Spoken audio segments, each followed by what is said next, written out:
All right. So by now we have at least understanding what led to the situation, what happened to you, and then how in the end, came up to Sadhguru, even though you didn't have any plan and you were just kind of surfing on the internet, specifically on YouTube, you came to know. So what exactly happened afterwards, if you could, you know, break it down for us and how the process was and what exactly step you took. There could be, I'm sure there could be some preconceived notion and so-called some skepticism, because which is skepticism is healthy, by the way. So how you fought with those things, because those are, initial thoughts. Those are, I think, really important ones. Skeptical with you're saying the inner engineering process with Sadhguru, or skeptical with About some? everything, about everything. This so-called yoga, so-called yogic process, because you have been into a traditional treatment, by the way. So it was working on medication, but not up to the mark. So what was the process? What was the thought process you were going through meanwhile? Yeah. So what was work? So initially, when this happened, mainstream, like I said last time, the mainstream doctors, the mainstream approach, they told me that this was something, being my condition was something that I had to deal with for the rest of my life. Mm-hmm. So popping pills, or I'd have some kind of symptoms, and it was just like they were putting me in a frame where this is something I have to manage. So I didn't like that. I didn't think that that was the truth. I just felt like innately that couldn't be the truth, because then I started investigating. I wasn't born this way. I didn't have these symptoms when I was younger. So that approach didn't make sense. That's why I became very skeptical about the mainstream pharmacy. Of course, like it helped. It helped in the sense that it was helping me sleep, and that was it. It was helping me sleep. It was maybe numbing me out to the symptoms, but I felt for the a majority of my time on medication, I just felt like a zombie. Like I was just walking around, really just not Yeah, as conscious. without any purpose, right? Just popping pills Correct, and yeah, without any purpose. yeah. Yeah, I popping pills, getting to bed. I was sleeping maybe 12, 14 hours a day, just like it was nuts, man. Holy shit. And yeah, from there, it was helping me get some stability. At least I wasn't having the symptoms like just mania, just having excessive racing thoughts. I was actually able to sleep with the medication. So there were some things that were definitely addressed with Yeah, the medication. was it 14 hours you said? I mean 14 hours? I mean 60% of your time, bro. I mean in a Yeah, day. so Yeah. initially I was sleeping that much just because, like I said, I didn't sleep for 1 month straight. I hmm didn't have even a minute of sleep for the 1 month when I had these episodes. This is crazy, bro. If you imagine from now 14 Mhm. hours, I mean this is really crazy. Bizarre Yeah, stuff. so it helped me in that time just build some stability, and then I started to look at alternative ways, and I met a naturopath, and he put me on some vitamins, which did help temporarily. It gave me some relief, and I hmm felt a little bit energized. So I was working side by side with the medication, and around the same time I was on Sadhguru on YouTube. And for me, there was not any doubt, because I felt like for me, I was looking for something. And I think the doubt comes from Indians when they're watching a lot of the media, and how the media paints like some of these gurus, or Right, these right, right. babis hmm followers, they in a negative way. So I didn't have that conditioning or that thought about Sadhguru, because I just felt like when I heard him speak, there was just such authenticity and truth coming from his mouth and his presence. So I felt like for me, especially being in a place where I was so sick and tired of looking for different ways that weren't working, and I felt like he was speaking to me, and he was speaking a lot about, you can rewire your brain, you can create a different brain pretty much from the inside out. And You're for right. me, that was really fascinating, because he was the only person speaking in that way. Pharmacy, doctors, everyone was speaking with such a limited perspective about healing. And it was just like suppressing the hmm symptom, give you pills, and you take one pill, and that pill gives you a side effect for something else. Then you get a pill for that side effect, and then that side effect gives you a side effect for something else. And before you know it, you have like a bucket full of prescription pills that you're popping. Yeah. And at one point, I felt like I might have gone down that approach, but we took the right steps at the right time, where I got some support from a naturopath, and That's when Sadhguru came, and in 2019, from there, like 2017 was when I found Sadhguru, and that was Okay. when I was on and off doing the practice. And then things really took off in 2019 after I visited the Isha Yoga Center. I came back, and just prior to COVID, I was spending a lot of time at home, forced to spend time at home. Okay. And during the time where he was doing like, I don't know, it was like 90 days or 40 days or something, darshan every single day with Sadhguru during COVID. Yes, yes, COVID time, right? Yeah, so that was the time when I was doing the sadhana twice a day, and that was when things really took off, and I felt like, okay, I got something significant has happened to me, and I'm going to continue to build in this direction. Yeah, that's awesome. I mean, you touched a lot of things. You said the traditional treatment, and then, yeah, skepticism. Yeah, this is true. In India, I mean, there are many gurus, and like I said in the past also, Sadhguru, I think he has also mentioned in his book, he said it's like the way they have portrayed the spirituality and the yoga, specifically to the world, especially in the West. It is just basically, I mean, they pretty much destroyed the authenticity of the yoga and the authority. For him, it was, you probably heard about Osho, the Rajneesh. I think the episode happened in back in the days, I guess, in 60s, early 60s and 70s. And then, I mean, the whole episode. There is a series on Netflix if you want. You can, it's called Wild. I forget the name. It's Wild called. Wild West. Oh yeah, yeah, yeah, yeah, yeah. Exactly. So you see, I think just to speak on Osho too, I don't think Osho was what the media had portrayed him. I think exactly, there was a lot exactly, of depth. There's like, if I just exactly. observe. Mhm. So that's what I'm saying. Media, what is bringing in front of us, and we being a end user, we just whatever they're feeding us, we are just feeding them, and we are making our own judgment. Or it's again. So to fight that in the initial stage, like you said, for you it was really easy. But I feel a lot of the time when in the West for people also, because this kind of incident have already happened. So for them also, it's really quite a tough when they listen the guru and everything yoga, so they feel like it's something is sketchy fishy is coming from India, right? So I get it, because in the past there are people, those who they pretty much ruined the authenticity. There could be several reasons, right? So there could be several reasons. Anyways, that is really fascinating that when you, because you found him in 2017, and for you it took 2 years to get committed. So Right.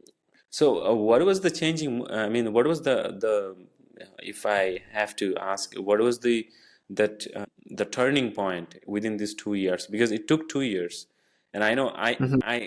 I will answer you why I asked this, because something happened with me as well. So I want to hear your experience. What it took for 2 years to get committed, that you thought, okay, this is the time, man. I have to go all in. I think it just like I was already suffering, and I think I came to a place where I remember it was October 1st, 2019 was a day where I felt like enough is fucking enough. Like I just had that thought. It was so strong. I still remember that day because the emotion that was tied to that thought was really strong. And Hmm. prior to those 2 years after doing the inner engineering, and then just kind of dabbling with it, doing a little bit of Om chanting here, a little bit of Isha Kriya here and there, but nothing committed because I think it had nothing to do with the practice. I think it just had to do with how I was showing up and living my life. It had to do with that same lack of commitment was in so many other areas in my life as well. And I just came to a place where the hunger was building. It felt like it felt like what Sadhguru was saying was making sense, Hmm. but I still wanted to avoid reality some more time. I just felt like it didn't really hit me that strong, but it I was mean, building up. it's good for listening, for not strong enough to getting Yeah, thinking inside it, right? getting entertained. Yeah, yeah, getting entertained, Yeah. and I noticed that that's so significant because it just comes down to how, like, how much how you done suffering. For me, that's what it is. I see most people have to suffer to come to a place of looking for something different, and for me, it was a point where enough, and I remember going to Triple Institute in the States, Mm-hmm. and they were telling us how to share these tools and these methods with people in an appropriate way. Mm-hmm. And before this, I was always like really, really aggressive with trying to share Sadhguru, and like trying to just shove it down people's throat, and do inner engineering, and getting really upset when they weren't receptive. And I remember them saying, reflect back on your life and think about how long it took you to Mm. actually step. For me, it took me 2 years until I made that commitment. Sure, I was watching the videos. The commitment piece wasn't there for 2 years. So even now when I share these tools, there's much more understanding with giving this, because somebody sees them one time, maybe it doesn't click. Maybe because they've seen a picture, they've seen inner engineering somewhere. Maybe down the line, they see a video on YouTube, or they come to a place where they want to do some healing. They get to a place where something happens. Then the time will come. Everyone has their own time to be receptive to this, and I think that's something that I learned from the Isha Institute, when they were telling us to be reflect on our own journeys. Yeah, this is so profounding because I mean, because the reason I ask, I've been also watching him from 2016 when I was the last year of my engineering in the university, and then yeah, since then you were young blood. Like the guy is there, he's talking, everything's making sense logically, but you just it's just for like it's a passing thought, and the life goes on, and then things were going on 2019 when I was in Toronto, Canada. So I thought, okay, this might be something. And in 2020, COVID hit. So for me, there was a blessing in disguise because the entire world was, I know, unfortunate things were going on, but I had nothing to do. Sitting home, I started reading a lot of books, and then coincidentally, the inner engineering came to me because the physical book I ordered, by the way, from Amazon, I guess. I said, okay, because from real estate, business, by the time I already started running my convenience store, in Scarborough. So I was kind of getting, okay, once you settle down, I was also running my e-commerce business in state and Mexico. So I thought, okay, less, more. Okay, I know the stocks. Now I know a little bit of entrepreneurship and everything. What else? What else? Then I've been following him ever since, like I said, from 2016. Not like you said, nothing significant, not being committed. And then the book I read, Inner Engineering, and that book really hit me. There's many things, incident he mentioned, and the many, those initial kriyas. And then I thought, man, this is something probably we should. I should take out some time, dedicated time, and then I did inner engineering in, I think, in 2021. That even took me for, again 6-8 months. Then I did online thing. Online they started launched. I did that. So yeah, so there was really a game changing moment for me because what you were coming from, I exactly understand because it takes a lot because the preconceived notion we have, right, from the society or the past experiences we have in the life, and to overcome that, it's not so easy, right? This is something non-physical, and you are not verbally saying, you are fighting your mind back and forth. Okay, so every single time you're coming ahead to get committed, something come, and then you get, okay man, let's postpone this, we'll do it. So yeah, such things, fighting your mind. So yeah, I mean, the question for me is, uh, why you think such kind of, I would say this is an unfortunate situation, what happened to you, and what is I right think now. it's very.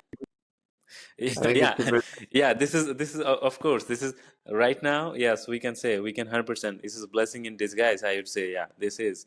But like the essentially, like I want to ask why such kind of situations are happening in people's life, wherever they are, they're in the wherever, which part of the world they're in.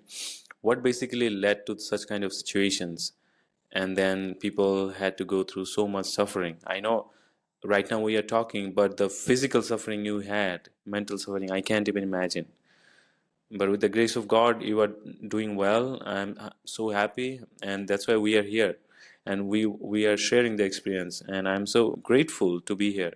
But I want to know what exactly led to those situation for them, those unfortunate beings. Oh, you got a I think puppy. it with I think it just has to do with oh puppy, yeah, he's here. Yeah. Hello, buddy. Checking. Hey, what's up? Oh yeah, he's also alert. Inner engineering is working for him as well. Of course, he's catching the waves too, man. Oh yeah. But no, I think definitely I think it has to do with your upbringing, trauma, and I think it's a matter of are you willing to make that commitment, right? I think everyone has different experiences that lead them to a certain place. I can't comment on everyone because I'm sure even people who got diagnosed with my specific or not my specific, but the ailment that was given to me at a period in time of my life. I'm sure that everyone has different experiences that create that kind of, you can say, disorder for the time being, right? Mm-hmm. But I do think that, I mean, I'm personally just going to speak from my experience. I don't want to comment on something I'm not aware of. But for me, it was a lot to do with my upbringing, the environment I was subjected to in my teen years, in my younger years. And I'll share something else. I seen a video yesterday of a UFC fighter. His name's Sean Strickland, Mm-hmm. and he's a UFC champion now, or he Yeah. was a UFC, and he just lost the belt. Okay. But he had a video with somebody on a podcast, and he was sharing his experience of what he went through in his childhood, abuse. His dad was an alcoholic. His dad used to beat his wife, and he used to try and protect his mom. And he used to be up until 3 a.m. because his dad was drinking all day and just creating chaos in the house. And I was able to really relate with that story, and it moved me to tears as well because what I noticed in that moment is this guy he went through all that and he used that experience to harden himself. He became a fighter. He said fighting was the only way that I felt more. I felt that was the only reason I wanted to live because Yeah. fighting was my his thing, right? And he used that to propel himself to become a UFC champion. And although he's just like he portrays himself as this really tough guy, he's a champion. He fights in the UFC, and he has this persona. But what I came to see in that moment when he was breaking down into tears in the interview was there's still a wounded little boy inside of this guy. He's still traumatized inside, and because he hasn't addressed that, he's found different ways to cope with that on the outside, like becoming a champion in a sport, in a fighting sport, right? Which is not bad. Like there's nothing wrong with fighting. It's great. It requires a certain amount of courage, and like it's a Yeah. skill. Skill. Yeah. But but if you're doing it to avoid what's happening inside, or make up for what you haven't dealt with on the inside, then it doesn't really matter. So I mean, everyone has different ways to cope. A lot of people are able to, yeah, man, just everyone is different, and their way to deal with stuff is different. Yeah, situation is different. So I think there are primarily, I think if we look into the situation, I think it's majorly somewhere society is playing a vital role. And then, like you said, family.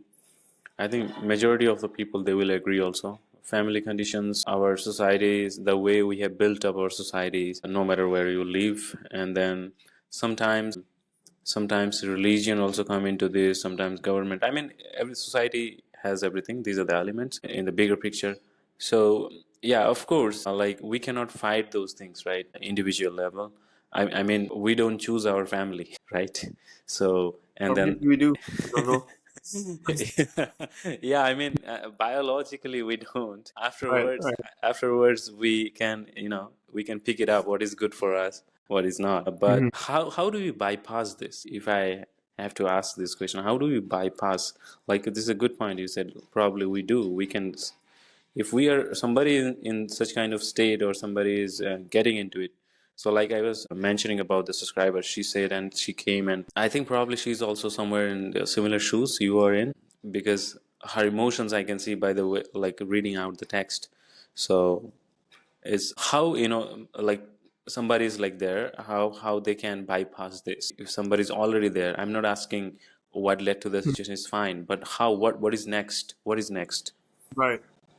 So you don't mean bypass, you mean addressing it head Yeah, on. How yeah, do you address? Okay. exactly, exactly. I think for me, it's been inner engineering has been the foundation, and then I've been consistently without fail eating two meals. Like I do an intermittent fast morning, and then I eat at evening time. I've been doing this since 2019 for 5 years. I've been doing that without fail. Wow, 8 hours So I think gap, 8 hours or yeah, six 8 hour hours? gap, 8 hour. Okay. And along with that, I've been doing balancing sadhana as well. I'm chanting Sukha Kriya. Mm-hmm. I've been doing Hatha Yoga, Surya Kriya now. I've recently learned the Shakti Chalana Kriya, so I've been doing that as well. Wow, awesome. These things have been what have been really helping me. Mm-hmm. Aside from that, I've been receiving coaching on and off. On and off for the past, I would say, 4 years. Mm-hmm. I'm fortunate to have a lot of people in my life who are doing their own inner work, and as a result, maybe they're a few steps ahead of me because Mm-hmm. maybe it started before or whatever the case. I just have people in my life who are also able to support me on an ongoing basis with, guidance, support, understanding, presence, and that's Right. been really helpful. Coaching and sadhana have been the main two things that have really helped me chip away. Okay, along with your day-to-day 9 to 5, whatever you're doing, and these are the two things you are using them as a tool. Yeah, Right.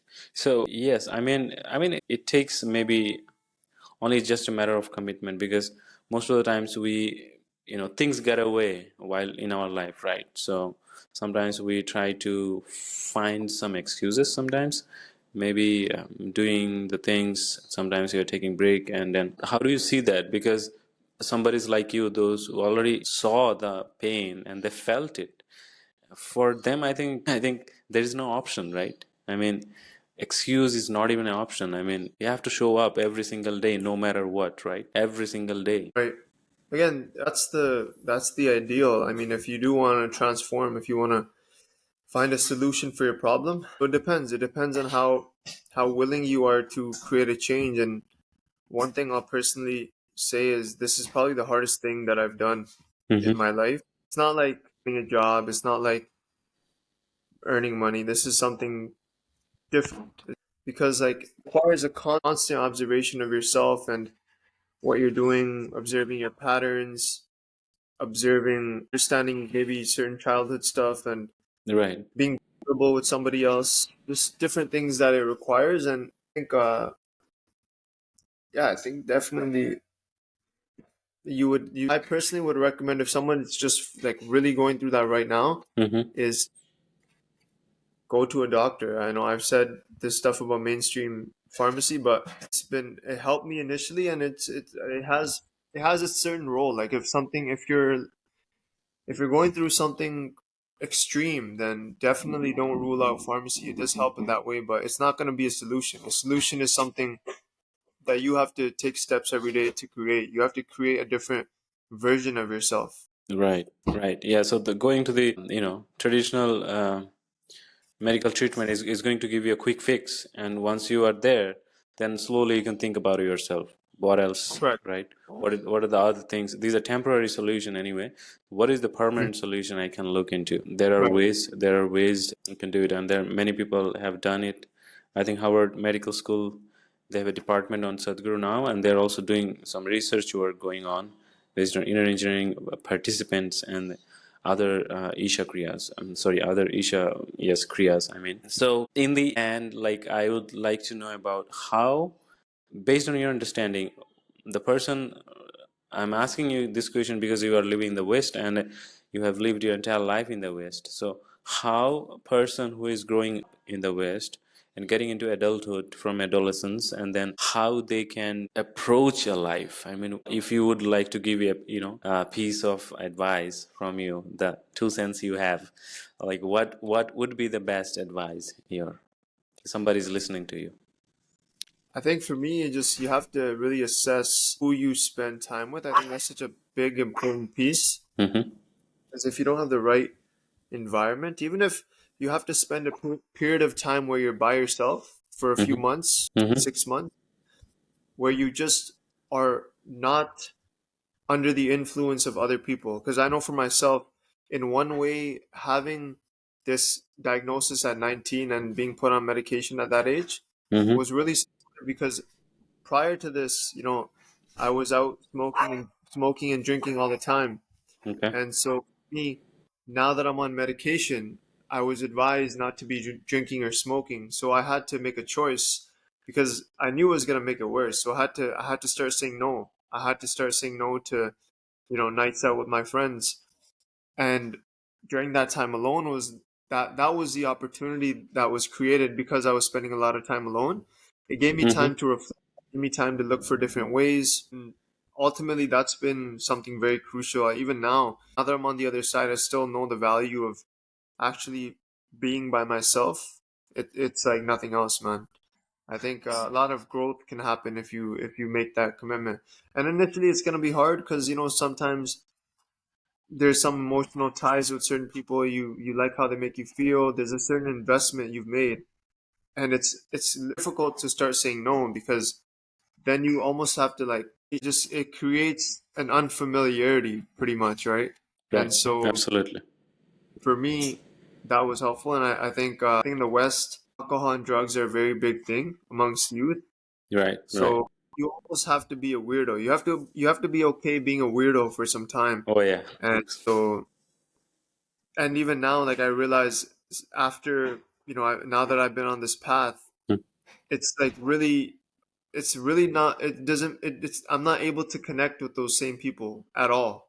Like there's no resonance. Mm. There's no. I felt like I was only in relationship with them because we used to drink and we used to smoke. And yeah, I mean, I've created much different relationships in my life now. I have a lot of different people who give me different value. Like I have nothing against my old friends, but I just find that for my journey and the life that I want to create, Mm-hmm. it's necessary for me to have certain types of people in my life that only elevate me and we grow together.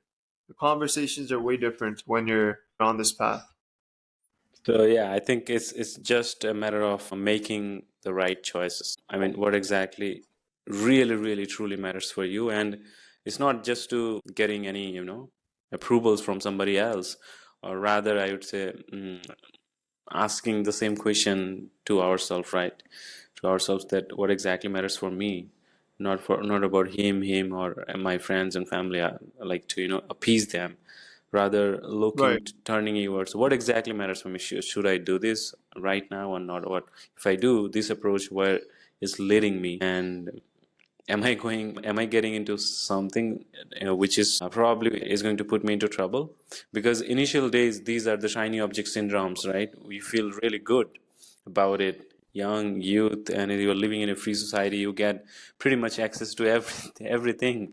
You are free to get into prostitute, you're free to get into drugs, alcohol, weapons, everything, guns, and everything is available, right? I mean, society can these three things, they can save the society and they can break the society, right? Is there. I mean, I'm not getting into politics. So again, it's for us on individual level. We need to take the call for ourselves. What is going to be beneficial for me, my family, my loved ones? And then I think we should be taking the call. Yeah, so that was really interesting. I would like to know about, if you can share. I think you have almost covered everything, but I would like to know about brief your brief day-to-day life, if you can address, so that somebody, let's say I have friends in the West and they are listening to you, they can relate with this. Okay, if this guy can make it and he's living in the West without finding any excuses, then I think things are possible. We can also give it a shot. Yeah, so my day to day is, I start my mornings with sadhana every day, Mm-hmm. about 2.5 to 3 hours of sadhana. And Mm-hmm. then from there, I have my food and then work. I do door to door. So that's usually, afternoon time Okay. for about 6 to 8 hours, door to door sales, and then come back, Mm-hmm. have dinner, maybe have a conversation with a friend. That's usually about it. Main thing is sadhana and work.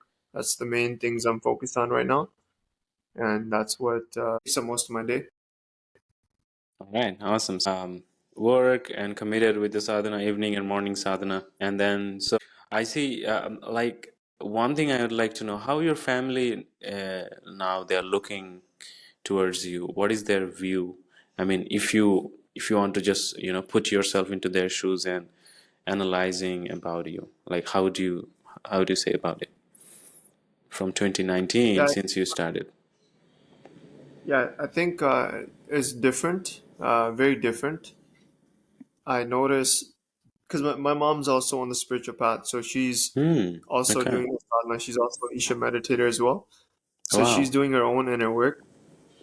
So we've created quite an ambience in our house where we, Isha is very important to us. At the same time, we do have, of course, challenges where there's disagreements. I find that, you know, I'm, I notice my intention has been to create a different context for the relationship where we speak to each other differently. I'm still looking to create that. It's still in the process, but we have individual people in my family, me and my mom specifically, who are doing our own inner work. Hmm. And I do feel like it's making an impact on the energy of the house, how we connect with people, how we connect with each other. It's very different. And it'll continue to be different as well. Wow, that's really profounding because we have a small cocoon in your family and it really helps, I assume. And Yeah. it does because when you, I think environment plays, a lot of role into it because your body become more receptive, your mind, everything. I think you less likely you will be finding any excuses to not to keeping up with your practices because you are living in such an ambience. You will become more receptive. Okay, let's do it. You will not even having a second thought. I think that is really really important because I. Support each other. Me and my mom, Mhm. we call out each other's limitations. We are very supportive most of the time towards, Mhm. getting the sadhana done, checking in, and just sharing different insights we've had. So very much we built a relationship around the process Mhm. and just our growth. So yeah, definitely, man. We definitely support each other and we share wins, we share insights, and we challenge each other often as well. I'm sure she's probably more happier than you. She's being able to see you in that phase. I can understand. Mm-hmm. And yeah, that's Harder for family, yeah, it is. I because think. Mhm. Yeah, continue, please. my mom was somebody who when I first got diagnosed, she was the one that was the most concerned, and he was the one trying to, he was the one speaking to different people, trying to find out different ways. How can you get better?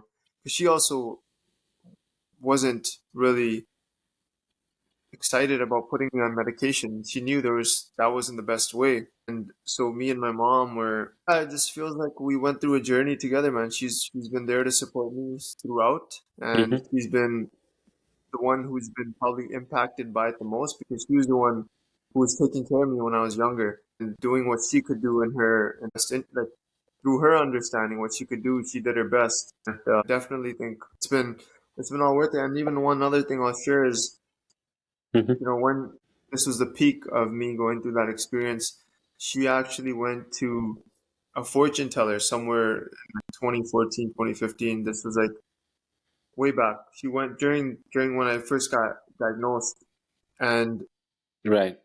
she went because she was trying all these other ways and nothing would seem to be working. So she went to this fortune teller because she thought maybe she can find something out. And the guy said, at the time we didn't believe him because I was in such a horrible place. He's like, oh, he's gonna be 100% fine. He's like, send him to India, Hmm. and he didn't say the context, but he just said send him to. He said send him to the Himalayas or something, and he's Oh. like get him coaching, and Hmm. like it seemed like he whatever. Like I don't know the science behind fortune telling, but I think there definitely is something. And he said before we were about to leave, because I wanted to come see him as well. I seen him read my hand as well, and he's like, "Oh, send him to shitty Ravi Shankar, this other Yeah, yeah, yeah. guru. Yeah, in He's called Bangalore. Art of Living." Yeah. He's seen something. He's like, "Send him there, and like from there, things are gonna be all right." So for me now, like in hindsight, looking back, it felt like what he had seen was, Hmm. Sadhguru is gonna be able to. this guy, He was and the GPS that's what man. I picked up from. Yeah, He was the yeah. For GPS. me, him, It yeah, is. that was Astronomy, bro. crucial. Astronomy is about science. Is Astronomy is basically pure science. Because if you visit India, if you go to specifically the southern part, you'll see the temples, the way temples has been built, the architecture, and our ancestors, the way they have built. They had a huge knowledge about astronomy. They have a huge knowledge about sun, moon, and the planetary actions, how they are moving. Huge, is phenomenal. Today, science is trying to depict that, trying to dissect it, how they have done it. There are temples in India, they have built exactly at 7-degree inclination, and the temples had been built at 11-degree latitude, is like the Isha Yoga Center. So I mean, of course they have a huge knowledge. And astrology and astronomy are the branch of the science. In the past, ancestors, they had a huge knowledge. This is not woo woo thing, because most of the time people in the West, they will feel it as looking into. Yeah, being skeptic is fine, but this is not woo woo thing. This is science behind of it. The people, those who really know science, even in the West, they have acknowledged them. They have mentioned in their books several references. Yes, and people are doing research. The guy called Graham Hancock, he's not traditional. He's not a traditional. What do you call the archaeologist? But he has spent over 3 decades. He's trying to find out the lost civilization in the world, around the different parts of the world during the last ice age. And he came to India also. He, by the way, his wife is Tamil. She's from Indonesia anyway. So he also came, he also visited, and he said that's the same thing in his book and podcast everywhere. He came to Joe's show, and he also, in that podcast also, he mentioned about the way, kind of the wisdom the ancient people had about the astronomy and archaeology and the astrology, everything. They used to see everything as a, it's a divine, the approach is divine's branch, basically, in order to use them. So yeah, I think there was the turning point in your life. Yeah, I'm so happy, I'm so glad that your mom reached out to the guy some way. Sometimes there is a saying, we never saw the grace, but is there, and there are Hmm. n number of ways they can, coming in our life. And it's just a matter of time. Are we open, are we receptive, are we open-minded at that time? If we are, then the things will come and hit us. Even in my life, so many things are happening, I can tell you, but I can only tell you there is a grace. There is a grace is beyond my understanding. I don't even want to understand, to be honest, because I do not have the intellect, I do not have the knowledge to understand it. I'm just being grateful under that grace. Things are keeping me. I'm sure 100% similar kind of feelings probably you have. And it's there. It's a kind of lubricant. It's just fixing you, it's just fixing your machines and everything, and just keeping you, giving you smooth momentum. So your acceleration doesn't get, deteriorated in the process. So I think it's there. It's just a matter of time, and matter of commitment, like you said. Are we cultivating that thing or not, and how much we are committed? Involvement needs to be there. Once again, bro, it was really Right. really, it was really really nice, and so informative. And I'm sure there will be many, the incident you have mentioned, there will be really really eye-opening for others. They'll be able to really connect with this thing. And yeah, it also hit me quite a while about the process, your initial process, diagnosis, your mom, astrology, how you came to India. Yeah, I didn't know these things too. So for me, it was also new. Yeah, thanks for sharing those things. Thank you, man. I never knew we were gonna speak about that either, but I'm glad. I was happy to share that as well. And just one thing I want to add is, if there's anybody who's listening who might be in a similar place, or who might want some, some assistance or some support in any way, I'm happy to have a chat and discuss anything, any way that I can be of service, depending on where people are at in their journeys. Sure. So how people can find you in the intrawebs, if somebody wants to contact. So right now I'm off social media, Mhm. but if there's anyone that reaches out to you personally and would like, they can reach out to Subal, and you can connect me with them if there's anyone like that. Okay, guys. So you can directly reach out to me, and I'll probably give his WhatsApp, so you can connect with him. And and Yeah, he's a nice guy. Like you see, he will be 100% if you are willing, and whatever he can, like whatever situation you are in. I'm also talking to my subscriber.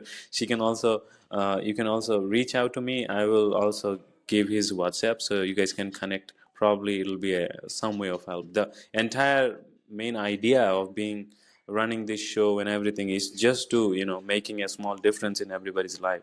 This is the entire idea. So yeah, I'm also grateful you came up, bro, and you showed that thing. It is also helping to serve our purpose. Yeah, I really appreciate that. my pleasure, man. No, Namaskaram, bro. no, namaskaram. Take care. We'll see you until next time. And yeah, take care, bro. You too, man. See ya.